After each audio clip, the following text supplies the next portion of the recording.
Welcome to Biztech's Asia's hottest startup show, the show where we feature hot startup companies operating across the Asia-Pacific region, talking about their businesses and their journey towards becoming the next unicorn. Now, today we speak to Madhusudanan R, the co-founder and CEO of M2P Fintech. M2P Fintech is an API infrastructure company that enables businesses of any scale to embed financial products in their customers' journey. Now, Madhu, to tell us more, welcome to the show. Thank you, Brian. Thank you for having me on the show. Looking forward to our conversation. Now, Madhu, so am I. Now, before we start, give us an overview of M2P and its history. Sure. Yeah, we are a 7-year-old business, and we started before fintech in itself in India became a buzzword. And my co-founder and I were colleagues at Visa. Where in our day job, we often used to get frustrated about our inability to actually get banks and businesses to come together and launch new product or new ideas. Because in a lot of places back then, even now to a great deal, while there was intent from banks to partner, put out new products and new opportunities, the fact that the technology capabilities that were existing did not allow them to actually launch these products quickly. So every new launch of a product, just to give you an example, if you are an airline, you would want to do a co-branded credit card with a bank, right? Which means that you have to integrate your loyalty system with the credit card product so that you can, as and when you spend, you get money, you get miles on that, right? So these products typically take a year, 2 years to actually see the light of the day. And in the world that we were in back then, this is 2012, 13, we were finding that more and more companies and businesses were actually wanting to embed or layer in payment products on top of their workflows, how they were servicing their customers. We saw that as an opportunity to build out, and we were just for lack of a better word, foolish enough to say, let's leave out of our comfort zone and just give it a shot. Yeah. Okay, that's interesting. Now, so you were inspired to solve that problem. So your journey started with yourself, Muthu and Prabhu. Tell us about that and how you evolved in your journey. Sure. Yeah, Muthu, as I said, was my colleague at Visa. So we were two boys from the south of India working in Bombay, and oftentimes you will find you're going out for having your tea breaks, and you typically talk about pent up frustration in your job, right? So it could be bosses, it could be clients, it could be opportunities, but we naturally gravitated towards saying, both of us were facing, both of us were in different orgs, different product organizations within Visa. And we kind of converged in terms of saying the problem is the same, that is not getting addressed. So that's how the idea kind of germinated. And Prabhu was pursuing other entrepreneurial sort of opportunities. He was a technologist. And we said, there's a large enough TAM for us to solve. Why don't you just sort of join hand when we decided to sort of start up? That's how we three sort of came together. And back then it's an idea. Fortunately for us, a lot of things kind of moved. So in many ways, we are what I would call it as a moment in time business.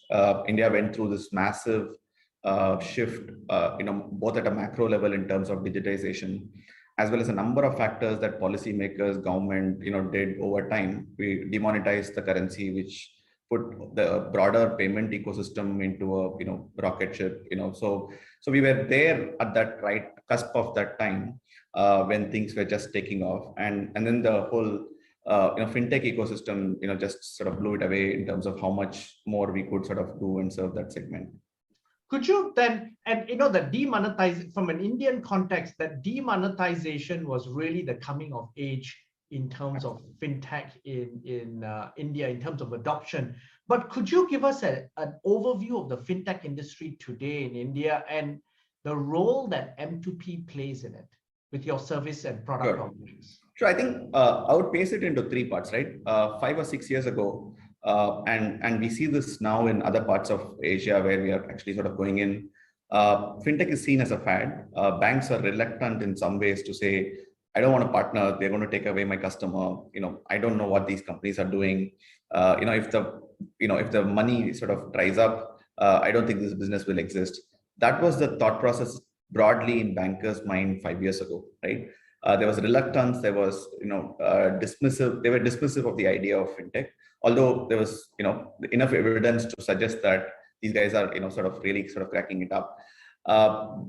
2 years ago, that actually shifted where there was selective experimentation that started happening. Banks were a lot more accommodative and saying that let's partner, and there is realization with the number of CDOs in banks to say that this could become the new storefront from a distribution standpoint, right? So if you look at it, branches were one, channel of distribution. So you could walk into a branch, buy any financial product. That moved to the mobile or the internet 10 years ago, right? And now it could be getting embedded into the apps that you use, the place where you order your food or the cab that you ride, and you look around, whether it's Grab or anybody in that ecosystem is all sort of adjacent to financial services, or they have a key pillar of financial services getting offered, right? So there is now a lot more acceptance, if you will, of saying that we have to partner, and this has to be seen as one more channel of or a new window of distribution of financial products where they can coexist with their existing sort of channels and will allow them to actually deepen the partnerships with banks. And that's how that transition happened over the last 4-5 years. And Madhu, really, that realization was also a realization built around fear, because they also realized that, hey, we are going to be, we are challenged by these fintechs. We are challenged by neobanks and challenger banks. If we don't partner, absolutely, or evolve, we will be extinct. Yeah. I mean, so if the same sort of timeline, if I look at it from a product perspective, right? 5 years ago, banks would compete and say, I would also, there are, Paytm, for instance, in India was a small company, relatively small company, maybe $1 billion company. They had like 20 million users. So every bank worth its salt actually started a competing product with Paytm, right? So they said, if Paytm is offering this product, we'll also offer some other product. I'm just giving you one contextual example. Sure. Today, though, banks are saying if BNPL is the name of the game, how do I be a partner for this BNPL provider, provide the balance sheet? I'm okay to play, the backend sort of regulatory supply side so that fintech can go out and execute, much faster. At the same time, the bank is also learning from this and building their own sort of capabilities around BNPL, right? So if suddenly from a competition, it has moved to a co-opt and learn and iterate and make their product into the market faster is where that shift has happened in the last 4-5 years. And Madhu, India's banking system is huge. There are some very large players. There are also small finance companies, non-banking financial institutions, and cooperative banks. Give us a sense of how the landscape looks like in terms of adoption of fintech. Sure. I mean, India in many ways is an agglomeration of different states, right? In the sense, if Europe were one country, that's what India would look, Europe would look like India, right? Because every few hundred kilometers you have language that changes, culture change, cuisine changes. So you really are not building, there's no one size or one product that you can sort of relate to across the length and breadth of the country, right? You have to serve micro markets or, every state, because there are barriers around language and culture. So therefore, businesses that have got well built out, and, you would find very large companies in a particular state. In the state of Tamil Nadu in South, you would have household names that are large industrial houses also doing financial services. They may have a bank, which is part of that group and things like that. Now, technology is that, leveler which can break barriers and kind of, bring all of them under a sort of common umbrella. The moment you move away from a physical infrastructure and put technology, it's actually allowing you to build a lot more faster and serve a lot more cohorts of customers that are similar in nature, and that's what we are seeing, happen with a lot more velocity. Fundamentally, we believe that India is this, fintech factory for the world, because a lot of things that have worked in the last decade or so, a lot of markets, at least emerging markets, are taking inspiration from what has worked here. In every market that we go, people are very keen to understand the UPI, which is a real-time, payment product. how can we implement that in that market, right? Or if there are SME credit products like bookkeeping products, how can we actually offer that as part of our offering? This is a common theme, whether it's Indonesia or we also have operations in the West Asia, which is all the way spanning all the way up to Egypt. We say a common thread of saying, if there is some ideas that have worked there, can we actually take that to that market and launch it in that market? And also one of the things is technology companies like yourself enable even the smallest player, your small cooperative bank in a small state in India, to really offer services across India. It just opens up a whole different customer base, doesn't it? Yeah. So, I mean, the way I'll probably double click on how technology is procured by banks, right? I would sort of say that banking technology is what I call as the cloud, is at the cloud moment, which is 15 years ago. If you have to run an internet business, you will buy hardware, you will assemble a team, you will rent space, rack space, put all of this together, right? Today, if you ask an internet entrepreneur, they actually just use $100 credit card, sign up on AWS, and they get started, right? You don't no longer deal with servers, you no longer deal with internet connectivity. All of that is history. Yes. Right? So banking technology. So what that had done is it had actually democratized computing access, more broadly, right? What we are seeing now in the banking and financial services space is this movement of how technology is being sold to banks going through a cloud moment. By that, what I mean is it could be a very, very small financial institution or a bank, but they could offer the same product the largest, private or a state-owned bank is offering, because it has got sashayed into a SaaS model rather than a very heavy capex-led model. And we are the driver, we are actually in that sort of driver of that change. And we have been looking inorganically as well. We recently acquired, a company that does core banking, where we've gone ahead and tried to sort of make that product a lot more cloud ready, so that even if it's a very small institution, they can come in the a la carte of products that we have. They could just opt in and offer that as a product. Now, I want to ask you, Madhu, about that BSC iSoft acquisition that you've just talked about in terms of it's a core banking service provider.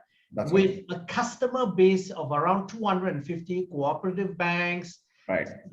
Small finance company and non-bank financial companies. Did you acquire them for the customer base, or did you acquire them for the solution?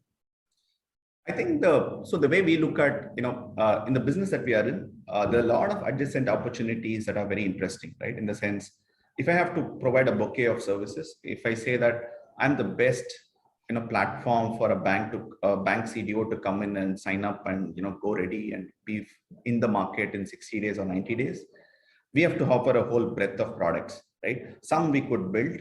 There are a bunch of them which we could acquire, and we would choose to acquire in places where there's a lot of domain expertise that is required, because technology, a lot of people can solve. Institutionalized understanding of how some of these things work is super important when you put out products in a regulated space, right? You need to be mindful of what the regulation is saying, why certain things are done in a certain way. So for instance, a balance sheet in a bank, how it should be sort of factored for unsecured product is very different to how it should be done for a very, very secure product, right? So those understanding founders who have sort of cut their teeth in building this business over 8-10 years sort of period will have that as part of their DNA. And it's very hard to assemble a team, build tech, and just be ready with that kind of deep understanding of the domain. So that was the primary driver. And we've done like 3 or 4 acquisitions. In each and every one of them, it's the team that has that deep domain expertise. And then there is product. We can always solve for technology and distribution because we have that as our core strength. So then essentially, with acquisitions like BSG iSoft, it's just going to accelerate your market penetration into markets, the rest of Southeast Asia and so forth. Absolutely. I commonly refer to banking technology globally as pre-iPhone era, things that came before you had the iPhone. So the world has changed completely after the iPhone sort of came in, right? So there is, everything is on the phone, everything is cloud native, everything is app led. If your underlying software is not that, it is just going to creak at some point or the other as you sort of start scaling. So therefore, it's imperative for you to first ensure that you have a scalable platform that you reset with. I mean, this is just if you were a banker, and then you can do whatever that you want to do from a product and distribution standpoint from there on. Now, Madhu, you've just raised a Series C funding round of 56 million. Now, that takes your all-time raise to well over 100 million, and you raised money very quickly. You raised money again within a span of 3 months to get a valuation of 605 million. Tell us about your fundraise and why you raised money so quickly. Yeah, sure. I think there are a lot of people who are ready to write the check, so take it when it's available, right? So we were bootstrapped for almost 5 years. So as a business, we became an overnight success after 5 years, right? So therefore, there's a lot that went into building that, laying the rails for that business to be not seen serving just one market. The moment we started looking at what in the investor community world called as TAM, which is what is the total addressable market, the sheer spends that happen for technology by financial institutions across AP is in excess of $100 billion annually.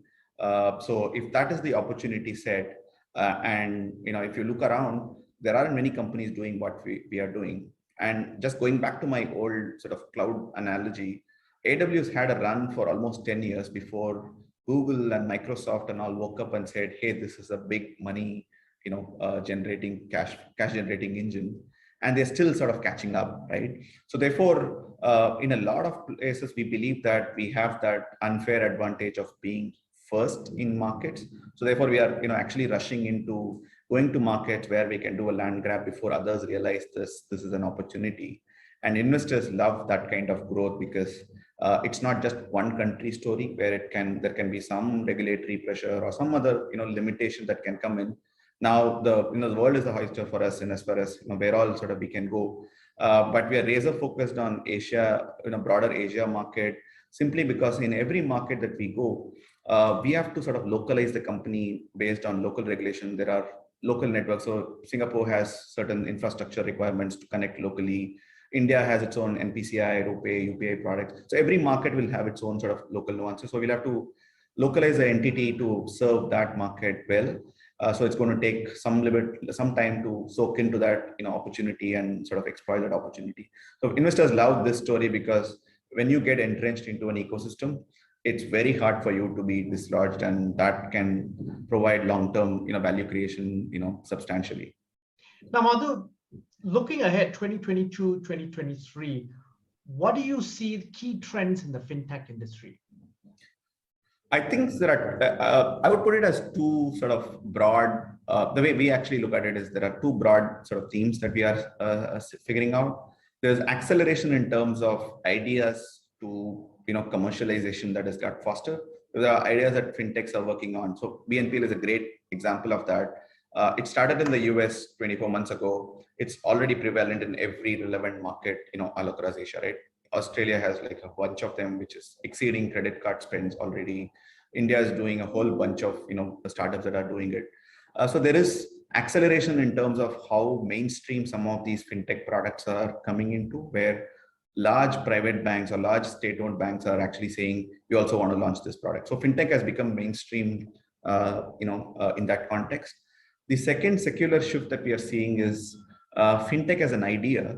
By that, what I mean is it's no longer relegated to startups that are raising capital, but traditional sort of, for lack of a better word, traditional companies are, brick and mortar companies, right? So it could be an NBFI in a region, or it could be an exchange house in a market, which typically had physical infrastructure where customer would walk in and do a transaction, are all sort of now looking up to becoming a fintech by themselves, right? So if in India, for example, if there are 5 Revolut clones getting built because these are fintechs that are doing it, there are 5 travel companies that are coming in and saying, we have the customer, we also want to offer the Revolut, kind of product experience, right?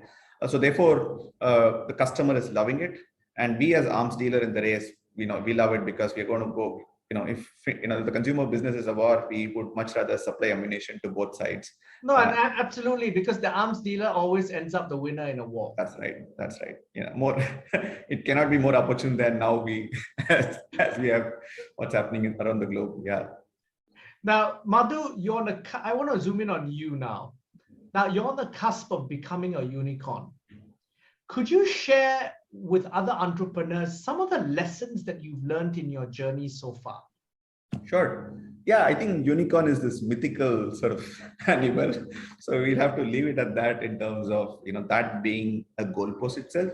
I'll tell you where it's a lot of value. I think from organizationally, when you go through that whole process of building, once you spend 5-7 years in building a company, it's probably just one more event in that journey for the founder. It's not, I mean, as you get closer to it, while you start up, you always feel that to be like a big, sort of hill to climb. But when you get to that, you actually sort of look for the next sort of, peak to sort of, capture, right? But where it's of significant value is the team takes a lot of pride. Your families, which have actually sort of backed you, feel, a lot of, pride in being part of that. They are actually the silent warriors in sort of doing a lot of giving you that backing when the days were difficult, to actually make sure that you're able to focus on the business. I would say to a founder who is starting today, in the short term, they should actually optimize for for time. In the short term, they should optimize for money. So anything that can help them save money and sweat that equity that is going to help them move faster, they should do it. But once they establish themselves, they should optimize for time, right? So that they're able to focus more and more on creating value for the company and relegate everything that is repetitive as an activity, right? So if I'm going to be looking at an MI as making decisions, if I'm going to do that more than 3 times in a week, I should have somebody doing that work, right? Because that time is valuable and it will sharpen the company to become a unicorn faster than what it would otherwise take. That's really good advice, Madhu. But on the flip side of the equation, what are some things that you would have done differently? Well, I would have probably raised money earlier. So I think we had this notion, when we started out, this business was very hard to explain to investors because there weren't many parallels to this. So we kind of got into a shell where we felt that there is, customers who are paying us, revenues, and we're able to build that business on a slow burn. And we kind of had this, mirage that we could just build this into a large, long-lasting company just being bootstrapped, right? So, and only when we started going to international markets, we realized that, this is not going to work because everybody, it's not your backyard. People will look at the strength of the balance sheet. They would want to know how large you are, how sustainable the company can be. So maybe, we probably should have raised capital maybe 2 years earlier, and would have probably given us a faster sort of beat to go out and build that business. I think that's the only thing that we would have changed, but I don't think I would change any other sort of aspect of our business. And Madhu, it's been a fascinating conversation, but before we leave, any final thoughts you'd like to leave us with? I think for people who are on the fence, now is the time to jump and start. It doesn't matter whether you succeed or fail. You would never know if you don't try, right? So I think a lot of people, I come across, always have this inhibition and fear that, what if it fails, right? But if you don't try, you'll never know whether you failed or succeeded. So therefore, entrepreneurship gives you accelerated learning. You probably learn holistically in a year or 2 years what you would otherwise learn in 10 or 15 years. So therefore, the adrenaline is more important. The journey is more important than the actual destination itself. I'll probably sort of leave it with that. Madhu, thank you very much for taking your time to come on the show. Thank you, Brian. Thank you so much. Now, I'm Brian Fernandez, and we've been speaking to Madhusudanan R, the co-founder and CEO of M2P Fintech on Biztech's Asia's Hottest Startup Show. This video and podcast will be on our website, www.biztech.asia, as well as our social media platforms. Please like and subscribe to our various platforms. Thanks again for tuning in.